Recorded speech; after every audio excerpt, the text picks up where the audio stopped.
ماشاء اللہ سے کل حکومت کے سربراہ یعنی وزیر اعظم شہباز شریف صاحب نے اسمبلی فلور پر چیف جسٹس یحییٰ آفریدی صاحب کا شکریہ بھی ادا کیا ہے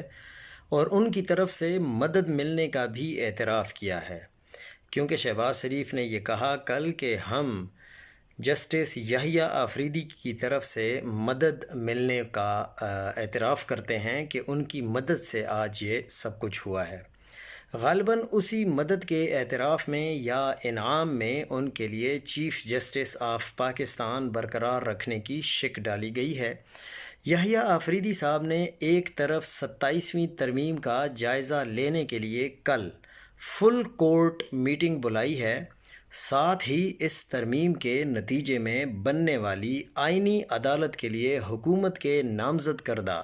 جسٹس امین الدین صاحب کے لیے عشائیہ بھی رکھ لیا ہے۔ ویسے یحییٰ آفریدی صاحب کی سمارٹنیس کی داد تو بنتی ہے۔